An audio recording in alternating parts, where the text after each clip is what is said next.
Hello guys. कल हमने पढ़ा कुल बैठकों की संख्या कितनी थी, सत्र कितने हुए, वाचन कितने हुए।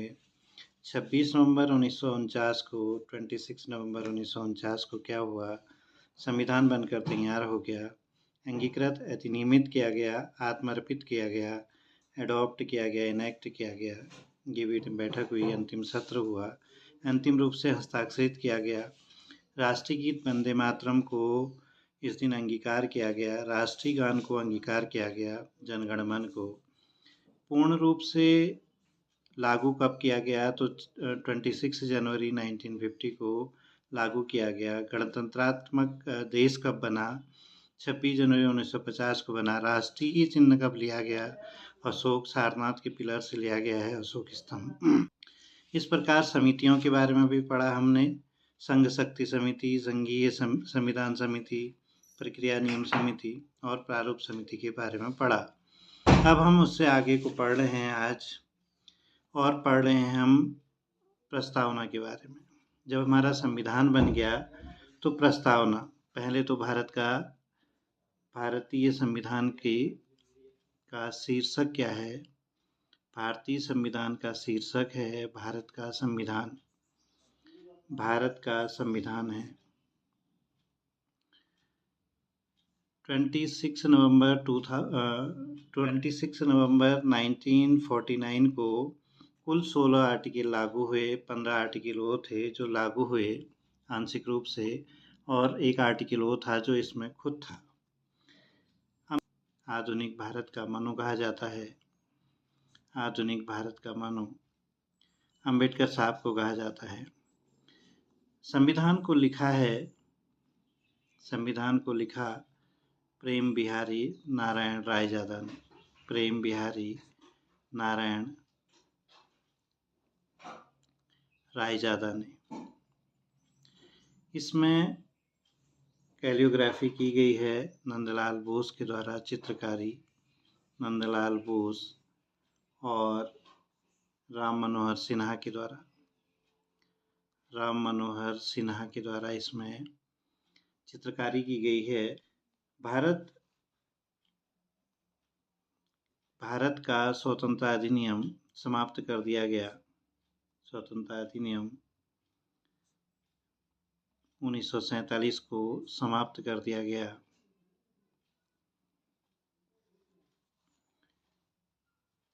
तो वकीलों का स्वर्ग कहलाता है भारत का संविधान। वकीलों का स्वर्ग भी कहलाता है संविधान को। और संविधान का सार या संविधान का परिचय पत्र किसे कहते हैं? संविधान का परिचय पत्र किसे कहते हैं? या संविधान की आत्मा और हृदय किसे कहते हैं? संविधान की आत्मा और हृदय, ये जवाहरलाल नेहरू ने कहा था। ये संविधान की प्रस्तावना को, जबकि संविधान की आत्मा और हृदय आर्टिकल 32 भी कहलाता है, जो B.R. अम्बेडकर साहब ने कहा था संविधान की आत्मा और हृदय। परिचय पत्र किसने कहा था? N.A. पालकीवाला ने कहा था। N.A. पालकीवाला। संविधान का सार भी उन्होंने कहा था। अब बात कर रहे हैं संविधान की विशेषताएं। हमारा संविधान सबसे लंबा लिखित संविधान है। सबसे लंबा लिखित संविधान है। इसमें 395 आर्टिकल हैं, 12 अनुसूचियां हैं और 22 भाग हैं। ये अनुच्छेद हैं, ये अनुसूचियां हैं और 22 भाग हैं इसके। तो सबसे लंबा लिखित संविधान है हमारा भारत का। दूसरे में आता है आंतरिक और बाह्य स्रोत। आंतरिक स्रोतों की बात करें तो आंतरिक स्रोत में भारत शासन अधिनियम, गवर्नमेंट ऑफ इंडिया एक्ट 1935 आता है। बाह्य स्रोतों में बहुत से देशों से हमारे संविधान के भाग लिए गए हैं। तीसरा आता है नम्यता और अनम्यता का मिश्रण। नम्यता का मिश्रण भी है हमारा संविधान। फ्लेक्सिबल, नम्यता का मतलब फ्लेक्सिबल और अनम्यता का मतलब रिजिड। ये फ्लेक्सिबल भी है और रिजिड भी है, यानी कि समय के हिसाब से इसमें संविधान संशोधन भी किए जा सकते हैं। संविधान है जिसमें विशेष बहुमत की ज़रूरत होती है और राज्य की भी असेंट चाहिए होती है, तो अनम्यता कहते हैं उसे। अनम्यता फ्लेक्सिबल और रिजिड का मिश्रण है हमारा। एकल नागरिकता है हमारी, सिंगल सिटीजनशिप, इंग्लैंड से ली गई है। सिंगल सिटीजनशिप ये इंग्लैंड से ली गई है। एकल हम भारतीय कहलाते हैं, चाहे उत्तराखंड के निवासी हों, उत्तर प्रदेश के निवासी हों, चाहे हम महाराष्ट्र के निवासी हों, लेकिन सब भारतीय कहलाते हैं। मौलिक अधिकार विशेष स्थान रखते हैं हमारे फंडामेंटल राइट्स। फंडामेंटल राइट्स से भी बनता है हमारा 6 मौलिक अधिकार दिए गए हैं हमें हमारे संविधान के द्वारा। फिर आते हैं राज्य के नीति निर्देशक तत्वों में। Directive principle of state policy, राज्य के निर्देशक तत्व। राज्य को अधिकार है, इसमें राज्य के कुछ अधिकार कुछ दिए गए हैं। फिर बात कर रहे हैं 7वां वयस्क मताधिकार है। वयस्क मताधिकार, यूनिवर्सल एडल्ट फ्रेंचाइज कहते हैं वयस्क मताधिकार। कोई भी व्यक्ति भारत का जो 18 वर्ष से ऊपर का हो गया है वो मत देने का अधिकार रखता है, बिना जाति, बिना धर्म, बिना लिंग को देखे हुए सभी को जो 18 वर्ष से ऊपर के हैं, 18 वर्ष से अधिक उम्र हो चुकी है, वो मत देने का अधिकार रखते हैं। ये हमारे संविधान की एक विशेषता है।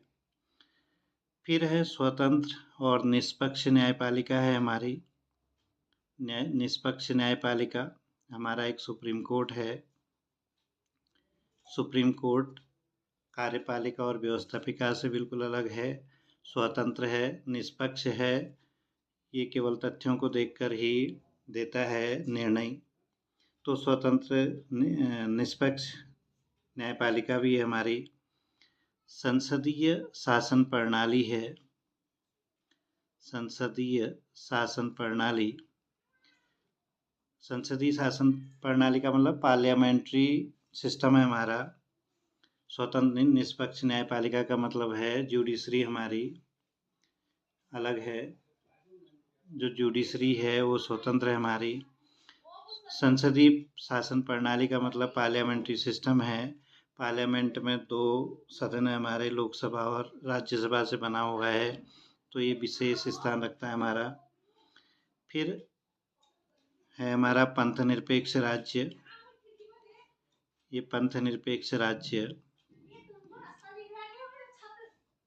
बराबर का अधिकार देते हैं और सभी धर्मों को बराबर का दर्जा देते हैं।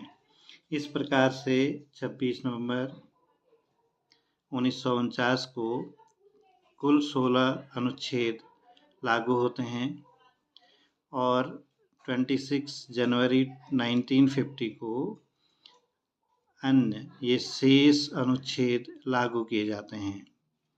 गणतंत्रात्मक बना। प्रस्तावना है हमारी। प्रस्तावना की बात करें तो प्रस्तावना दी गई है हमारी।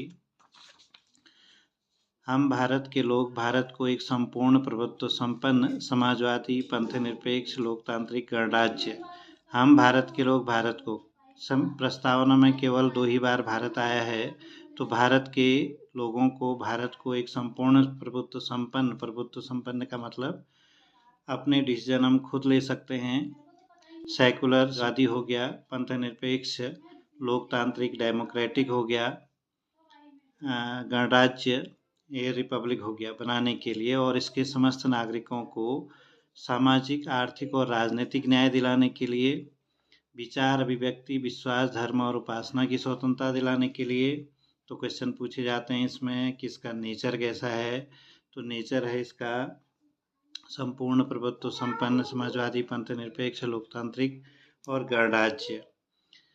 प्रतिष्ठा और अवसर की समता प्राप्त करने के लिए तथा उन सब में व्यक्ति की गरिमा और राष्ट्र की एकता और अखंडता सुनिश्चित करने वाली बंधुता बढ़ाने के लिए दृढ़ संकल्प होकर अपनी संविधान सभा में आज दिनांक 26 नवंबर 1949 ईस्वी मिति मार्गशीर्ष शुक्ल सप्तमी संवत 2006 विक्रमी को एतद्द्वारा इस संविधान को अंगीकृत, अधिनियमित और आत्म अर्पित करते हैं। एडॉप्ट, इनेक्ट और गिव टू आवर सेल्फ करते हैं। तो इसमें एक तो डेट दी गई है कि संविधान कब लागू होगा, 26 नवंबर 1949। भारत कितनी बार दिया गया है, तो भारत 2 बार दिया गया है। और न्याय की बात करें तो सामाजिक, आर्थिक और राजनीतिक न्याय की बात की गई है। स्वतंत्रता 5 स्वतंत्रताएं दी गई हैं, विचार, विव्यक्ति, विश्वास, धर्म और उपासना की। प्रस्तावना का स्रोत क्या है? प्रस्तावना का स्रोत है हम लोग। हम लोग का मतलब भारत के लोग या जनता।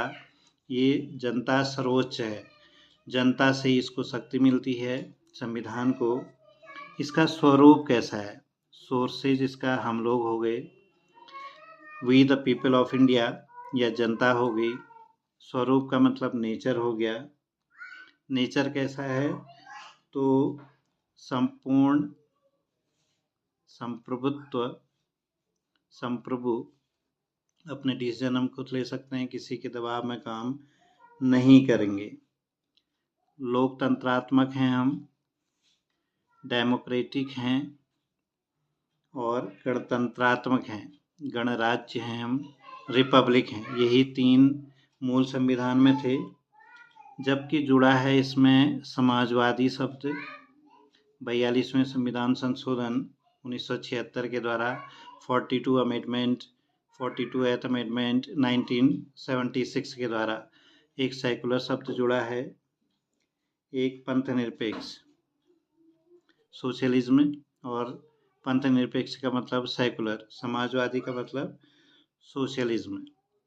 ये सेकुलर जुड़ा हुआ है। तो संप्रभुत्व अब स्वरूप कैसा बन गया है? संपूर्ण, संप्रभु, लोकतंत्रात्मक, गणतंत्रात्मक या गणराज्य, समाजवादी और पंथ निरपेक्ष बन गया है। गणराज्य उसे कहते हैं जहां पर जनता के द्वारा चुना जाता है, वंशानुगत नहीं होगा, हेड चुना जाता है।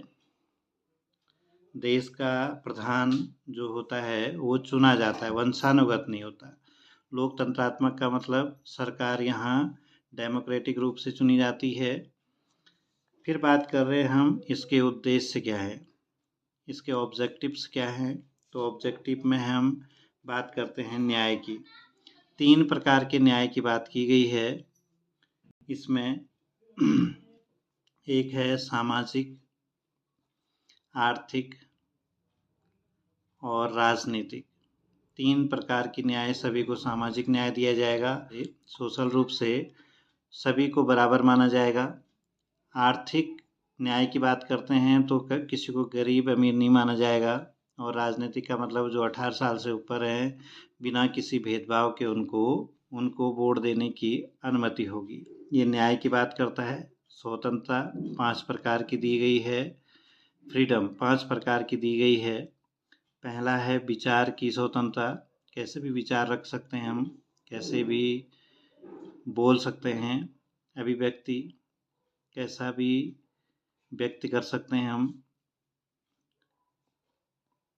एक्सप्रेशन, कैसा भी कर सकते हैं। थॉट से होता है विचार। फिर है विश्वास, किसी भी धर्म में विश्वास रख सकते हैं, ये स्वतंत्रता की बात करता है।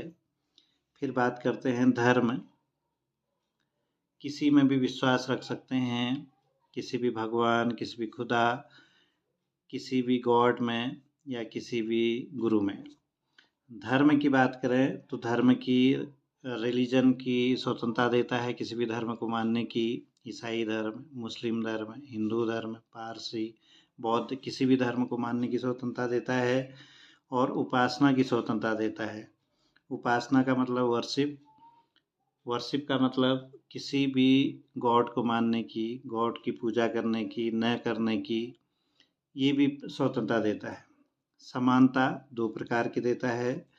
2 प्रकार की स्वतंत्रताएं हैं।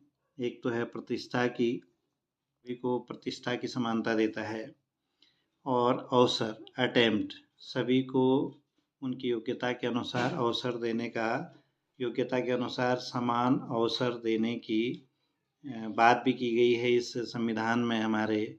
इस प्रकार से आज का टॉपिक समाप्त हुआ। अगर मेरा वीडियो पसंद आया है तो लाइक, शेयर और सब्सक्राइब कीजिएगा, कमेंट भी कीजिएगा। Thank you.